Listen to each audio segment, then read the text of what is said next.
ఈరోజు ప్రేక్షకులారా, యేసు ప్రభు యొక్క దైవత్వం గురించి మనం దేవుని యొక్క వాక్యాన్ని ధ్యానం చేసుకుందాం.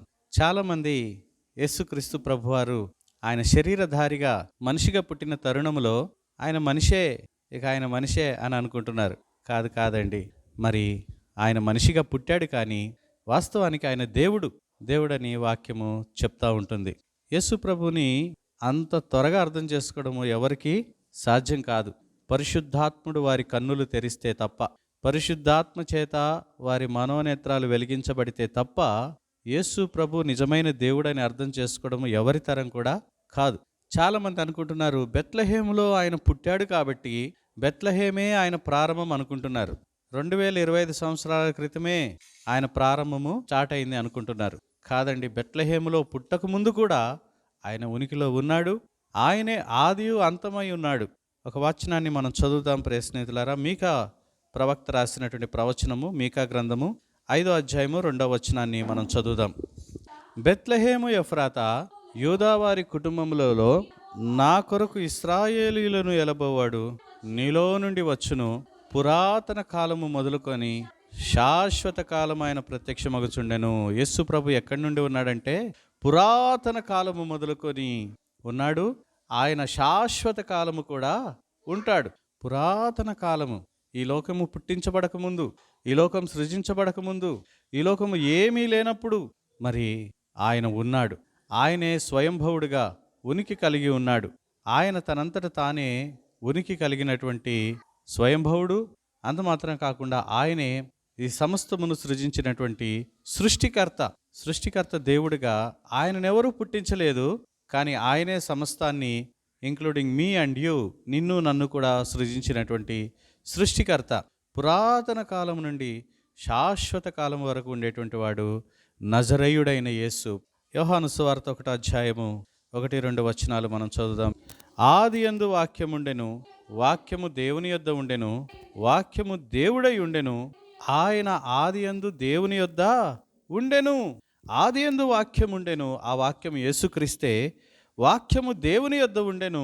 ఇక్కడ దేవుడు ఒక వ్యక్తి కన్నా ఎక్కువగా ఉన్నట్టుగా కనపడుతున్నాడు. తండ్రిగా, కుమారుడిగా, పరిశుద్ధాత్ముడిగా ఉన్నట్టుగా కనపడుతున్నాడు. కాబట్టి ఆయన దేవుని యొద్ద ఉండెను, ఆ వాక్యము దేవుడై ఉండెను. యేసుక్రీస్తే దేవుడై ఉన్నాడు. ఆయన ఆదియందు దేవుని యొద్ద ఉండెను. తండ్రి అయిన దేవుడు ఆయన ఏకమై కలిసి ఒకే స్థితిలో, ఒకే స్థానంలో, ఒకే రీతిగా సమానంగా వారు ఉన్నారు. కొంతమంది యేసు ప్రభుని 2 సార్లు పుట్టించారు. బెత్లెహేంలో పుట్టాడు, అది అందరూ ఒప్పుకునే సంగతి. కొంతమంది ఈ మధ్యకాలంలో పరలోకంలో తండ్రి అయిన దేవుడు కుమారుడైన దేవుణ్ణి పుట్టించాడు అని మళ్ళీ అక్కడ ఒకసారి పుట్టించారు. ఎన్నిసార్లు పుట్టిస్తారు యేసుక్రీస్తుని? తప్పుడు బోధలు చెలరేగుతున్నాయి. ప్రియ స్నేహితులారా, జాగ్రత్తగా ఉండాలి. తండ్రి అన్నిటికన్నా ముందుగా కుమారుని సృష్టించాడు, ఆయన అధిపతిగా చేశాడు అనే బోధలు రేగుతూ ఉంటున్నాయి. వినకండి, జాగ్రత్త పడండి. ప్రియ స్నేహితులారా, యేసు ప్రభు పరలోకంలో పుట్టించబడ్డవాడు కాదు, ఆయనే సృష్టికర్త, స్వయంభవుడు. ఎందుకు ఈరోజు సంఘానికి ఈ మాటలు చెప్పుకొని సంఘాన్ని సరిదిద్దుకోవాల్సిన పరిస్థితులు వస్తున్నాయంటే ఇలాంటి బోధలు, వక్ర బోధలు చెలరేగుతుంటున్నాయి. వాక్యం ఆదియందు వాక్యముండెను, వాక్యము దేవుని యొద్ద ఉండెను. అంటే వాక్యము దేవుడు, అంటే దేవుడు ఇద్దరు వ్యక్తులుగా కనపడుతున్నాడు అక్కడ. వాక్యము దేవుడై ఉండెను, ఆ వాక్యము కూడా యేసుక్రీస్తు కూడా దేవుడై ఉన్నాడు. ఆ వాక్యము దేవుని యొద్ద ఉండెను, వాక్యమే దేవుడై ఉండెను. 3వ వచనం చదువుదాం. యోహాను 1:3. కలిగి ఉన్నది ఏదియు ఆయన లేకుండా కలగలేదు. చూడండి, సృష్టించబడిన ప్రతీది కూడా మరి యేసుక్రీస్తు లేకుండా కలగలేదు. నీవు నేను కూడా ఆయన చేత సృజించబడ్డ వారము.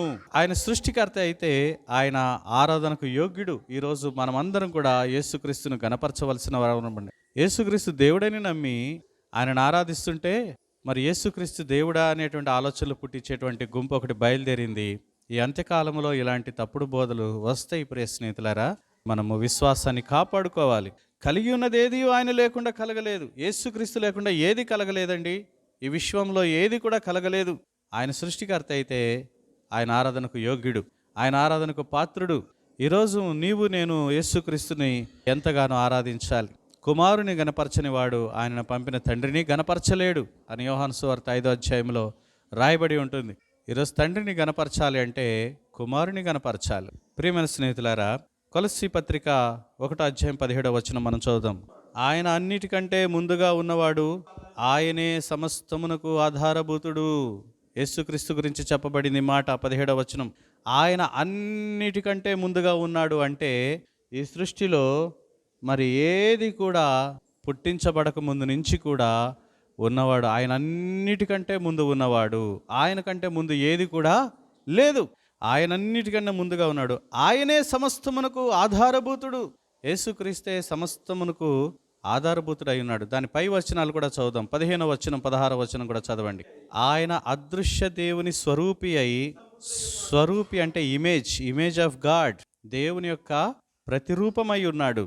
తండ్రి ఎలాంటి రూపం కలిగి ఉన్నాడో ఆయన కూడా ప్రతిరూపం కలిగి సేమ్ ఇమేజ్ కలిగి ఆయన మరి ఒకటై ఉన్నాడు. అందుకే ఫిలిప్ అడిగినప్పుడు ప్రభు అంటాడు, ఫిలిప్పు ఇంతకాలం నువ్వు నాతో సహవాసం చేసావు, మరలా తండ్రిని చూపించమని ఎలా అడుగుతున్నావు? నన్ను చూసినవాడు తండ్రిని చూసినట్టే, ఎందుకంటే నేను తండ్రి ఏకమై ఉన్నాము, ఒక్కరుగా ఉన్నారండి. Image of God. ఆయన అదృశ్య దేవుని యొక్క స్వరూపి అయి ఉండి సర్వ సృష్టికి ఆది సంభూతుడై ఉన్నాడు. ఇక్కడ ఆది సంభూతుడు అనేటువంటి మాటని కొంతమంది ఏమని అర్థం చేసుకున్నారంటే మొదటిగా పుట్టించబడినవాడు, మొదటి సృష్టి అని అర్థం చేసుకున్నారు. ఎందుకంటే ఇంగ్లీష్లో ఫస్ట్ బార్న్ అని ఉంటుంది. దాన్ని లిటరల్గా తీసుకొని ఫస్ట్ బార్న్ అంటే మొదటిగా పుట్టించబడ్డాడు అనే వక్రబోధ చేశారు. అక్షరార్థంగా తీసుకుంటే మనం తప్పుద్రోవ పడతాం. వాక్యం చెప్తా, అక్షరము చంపును, ఆత్మ జీవింప చేయును. వాక్యాన్ని అర్థం చేసుకోవాలన్నా, వాక్యాన్ని నేర్చుకోవాలన్నా పరిశుద్ధాత్మ సహాయం అవసరం. ప్రియ స్నేహితులారా, ఎవరైతే పరిశుద్ధాత్మ చేత నింపబడతారో, వారి మనోనేత్రాలు వెలిగించబడతాయో, వారు మాత్రమే వాక్యాన్ని దాని యొక్క అర్థాన్ని అర్థం చేసుకోగలుగుతారు. చూడండి ప్రియ స్నేహితులారా, ఆది సంభూతుడు అంటే మొదటగా పుట్టినవాడని కాదు అర్థం, సృజించబడినవాడని కాదు, ఆయనే ప్రతిదానికి మూలమై ఉన్నాడు అని అర్థం. He is the source for everything. ఆయనే సమస్తమునకు ఆధారమై ఉన్నాడు, ఆయనే ఆది అయి ఉన్నాడు, ఆయనే సోర్స్ అయి ఉన్నాడు, మూలమై ఉన్నాడు అని అర్థం. ఆది సంభూతుడు అంటే పుట్టినవాడు కాదు. ఆయన ఎవరు పుట్టించలేదండి. ఆది సంభూతుడు అంటే ఇక ఆయనకు ముందు ఎవరు లేరు, ఆయన కంటే ముందు ఆయనను ఎవరు పుట్టించలేదు అని అర్థం. ఆయన ఆది సంభూతుడు అయి ఉన్నాడు. 16వ వచనం కూడా, ఏలయనగా ఆకాశమందున్నవి కానీ, భూమి అందున్నవి కానీ, కంటికి కనిపించేవి కానీ, కంటికి కనిపించనివి కానీ, అవి సింహాసనములైనను, ప్రభుత్వాలైనను, ప్రధానులైనను, అధికారములైనను సర్వమును ఆయన యందు సృజించబడెను, ఆయన ద్వారాను ఆయనను బట్టి సృజించబడెను. తర్వాత ఏమందండి, ఆయన అన్నిటికంటే ముందుగా ఉన్నవాడు. యేసుక్రీస్తు ఎవరండి? అన్నిటికన్నా ముందుగా ఉండి ఆయనే సమస్తానికి ఆధారభూతుడై, సంఘము అనే శరీరానికి ఆయనే శిరస్సు అయ్యి, ఆయన ఆది అయ్యుండి ఏమయ్యాడండి? ఆయన ఆది అయ్యుండి ఆది సంభూతుడు అయ్యాడు. ఆది సంభూతుడు కాకముందు ఆయన ఎవరు? ఆది అయినటువంటి వాడు. ఆయన ఆది అయ్యుండి అన్నిటిలో ప్రాముఖ్యం కలుగు నిమిత్తము ఆది సంభూతుడు అయ్యాడు. ఆది సంభూతుడు అనే పట్టుకుంటున్నారు కానీ దానికన్నా ముందు ఆయన ఆది అయి ఉన్నాడనే అర్థం చేసుకోవట్లేదు. ఆయన ఆల్ఫా అండ్ ఓమేగా, ఆయన మొదటివాడు, కడపటివాడు, ఆయన ఆదియు అంతము. యేసుక్రీస్తుని అర్థం చేసుకోవాలండి ప్రియ స్నేహితులారా, ఎంత గొప్ప సంగతి. ప్రకటన 1:8 మనం చదువుదాం. అల్ఫాయు ఒమేగాయు నేనే, వర్తమాన భూత భవిష్యత్ కాలములలో ఉండువాడు నేను. ఎప్పుడెప్పుడు ఉన్నాడండి? వర్తమాన భూత భవిష్యత్ కాలంలో ఉండువాడను నేనే అని సర్వాధికారి అయిన ఎవరండి? ఎవరు సెలవిస్తున్నారు? దేవుడు నగు ప్రభు సెలవిస్తున్నాడండి. యేసుక్రీస్తు దేవుడై ఉన్నాడు. నేను భూతకాలంలో ఉన్నా, వర్తమాన కాలంలో ఉన్నా, భవిష్యత్ కాలంలో ఉంటాను అని దేవుడు నగు ప్రభు సెలవిస్తున్నాడు. యేసుక్రీస్తు దేవుడు కాదన్నటువంటి వాళ్ళకి ఈ వచనము చూడలేదేమో వాళ్ళు. దేవుడు నాకు ప్రభు వాళ్ళు సెలవిస్తున్నాడు. 1వ అధ్యాయము 22వ అధ్యాయం ప్రకటన 22:13 కూడా మనం చదువుదాం. ప్రకటన 22:13, నేనే అల్ఫాయు ఒమేగాయు, మొదటి వాడను కడపడు. అక్కడ మొదటిగా పుట్టించబడిన వాడనని చెప్పాడా? నేనే మొదటి వాడను, నేనే సృజించినటువంటి వాడను. సాతాను ఈరోజు సంఘంలో దొరిందండి ఉన్న విశ్వాసాన్ని ఊడగొట్టడానికి. జాగ్రత్త ప్రియ స్నేహితులారా, మరి జాగ్రత్తగా మనము వాక్యంలో నిలిచిండకపోతే త్రోవ తప్పిపోతాం. మొదటి వాడను, కడపటి వాడను, తర్వాత ఆదియు నేనే, అంతము నేనే. ఇంకా ఆది కన్నా ముందు ఇంకేముంటుందండి? ఇంకా ఆది కన్నా ముందు ఏది ఉందంటే అది దేవుడు అవుతుంది. కానీ యేసుక్రీస్తు అంటే నేనే ఆది. I'm the source. జ్ఞాపకం చేసుకోండి ప్రశ్నలారా, ఈ రోజుల్లో యూట్యూబ్ చూస్తూ మీరు రకరకాల ఇలాంటి పిచ్చి బోధలు విని మీరు మీ మనసు పాడు చేసుకోవద్దు. హెబ్రీ పత్రిక 7:3 మనం చదువుదాం. అతడు తండ్రి లేనివాడును, మెల్కీసెదెకు రాజుతో పోల్చబడ్డాడు యేసుక్రీస్తు. మెల్కీసెదెకు తండ్రి లేనివాడును, తల్లి లేనివాడును, వంశావళి లేనివాడును, జీవిత కాలమునకు ఆది అయినను జీవమునకు అంతమైనను లేనివాడునయుండి దేవుని కుమారుని పోలి ఉన్నాడు. యేసుక్రీస్తు ఎవరండి? జీవితమునకు ఆది లేనివాడు, జీవమునకు అంతము లేనివాడు, తండ్రి లేనివాడును, తల్లి లేనివాడును. ఇప్పుడు ఈ వక్రబోధ చేసేవాళ్ళు ఏం చెప్తున్నారంటే, తండ్రి ఉన్నాడు యేసుక్రీస్తుకి, తండ్రి పుట్టించాడని చెప్తున్నారు. తండ్రి ఆయన ఏకమై ఉన్నారు, ఉనికి కలిగి ఉన్నారు, స్వయంభవులై ఉన్నారు. తండ్రి, కుమార, పరిశుద్ధాత్మ స్వయంభవులై ఉన్నారు. వారిని ముగ్గురిని ఎవరు పుట్టించలేదండి. ముగ్గురు కలిసే ఉన్నారు, ముగ్గురు ఒకే సమయంలో ఉన్నారు. మళ్ళా వాళ్ళని విడదీసి అందులో మళ్ళీ తండ్రి ఫస్ట్, కుమారుడు సెకండ్ పుట్టించి అధికారం ఇచ్చాడు, సమాన వారసుడినిచ్చాడు. ఇవన్నీ కూడా వక్రమైన బోధలండి. యేసుక్రీస్తుకి తండ్రి లేడు, తల్లి లేదు. ఏమండి? ఆయన యొక్క జీవిత కాలమునకు ఆది లేదు, జీవమునకు అంతము లేదు. అలాంటి దేవుని కుమారుని పోలినవాడు మెల్కీసెదెకు అని మెల్కీసెదెకు చెప్పడం కొరకు యేసుక్రీస్తును పోల్చుకోవాల్సి వచ్చింది. మనుషులు కొత్త కొత్త దేవుళ్ళను పుట్టించినట్టుగా, ఏమండి, రోజుకు ఒక దేవుడిని పుట్టించినట్టుగా యేసుక్రీస్తుని ఎన్నోసార్లు పుట్టిస్తూ ఉన్నారు. అసలు ఆయన పుట్టించిన వాడైతే ఆయన దేవుడు కాలేడండి. ఆయనే పుట్టినవాడైతే మనకు దేవుడు కాలేడు. ఆయనే మనల్ని పుట్టించాడు. ప్రశ్నట్లారా, మరి ఈరోజు ప్రభు రాకడ సమీపంగా ఉన్న సమయంలో ఇలాంటి దుర్బోధలు ఎంతగానో చెలరేగుతాయని జ్ఞాపకం చేసుకోవాలి.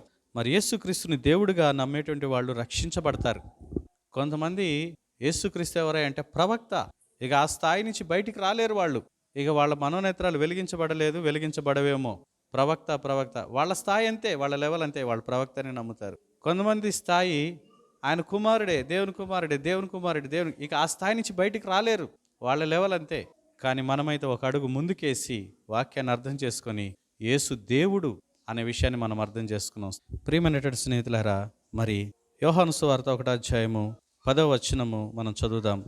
ఆయన లోకములో ఉండెను, లోకము ఆయన మూలముగా కలిగెను, కానీ లోకం ఆయనను తెలుసుకొనలేదు. ఎందుకు తెలుసుకోవట్లేదు? వారు చీకట్లో నుండి బయటికి రావడానికి ఇష్టపడట్లేదు. లోకములో ఉండెను, లోకం ఆయన మూలంగా కలిగెను, కానీ లోకం ఆయనను తెలుసుకొనలేదు. ఈరోజు యేసుక్రీస్తుని నువ్వు తెలుసుకోగలిగావంటే నువ్వు ధన్యుడవు. హూ ఈజ్ జీసస్ అనే మాట నువ్వు తెలుసుకోలేకపోయావు అంటే మరి ఎంతగానో మరి నీ మనోనేత్రాలు ఇంకా వెలిగించబడలేదు. చివరిగా ఒక వచనం చదువుకుందాం. కొరింథీయులకు రాసిన మొదటి పత్రిక 8:6 ఆకాశమందునను భూమి మీదనైనను దేవతలను బట్టి ఉన్నను మనకు ఒకడే దేవుడు ఒక్కడే. కానీ ఆ దేవుడు ఏ రూపంలో ప్రత్యక్షమయ్యాడు? తండ్రిగా, కుమారుడిగా, పరిశుద్ధాత్మగా ఆయన మనకు ప్రత్యక్షమయ్యాడు. ఆయన నుండి సమస్తము కలిగెను తండ్రి ద్వారా, మరలా ఆయన యందు ఆయన నిమిత్తం మనం ఉన్నాము. మరలా తర్వాత ఏం చెప్తున్నాం? మరియు మనకు ప్రభు ఒక్కడే, ఆయన యేసుక్రీస్తు, ఆయన ద్వారా సమస్తం కలిగాను. ఇప్పుడు తండ్రి ద్వారా సమస్తము కలిగాను, ప్రభు ద్వారా కూడా సమస్తం కలిగాను. మరి ఎవరి ద్వారా కలిగినాయి? ఏమండి, ఇంట్లో తండ్రిని కొడుకునే వేరు చేయలేము మనము. దేవుడి స్థాయిలో ఉన్నటువంటి తండ్రి కుమారులు మనం వేరు చేసి మాట్లాడవచ్చు. వాళ్ళు ఏకమై ఉన్నారు. ప్రేస్ they are one appeared as different persons. ఆయన ద్వారా సమస్తం కలిగిన మనం ఆయన ద్వారా కలిగిన వారము. ఏమండి, ఆయన నిమిత్తము మనం ఉన్నాము అని తండ్రి గురించి చెప్తే, కుమారుడు గురించి మనం ఆయన ద్వారా కలిగిన వారము. ఈరోజు నీవైనా నేనైనా యేసుక్రీస్తుని హృదయపూర్వకంగా ఆరాధించకుండా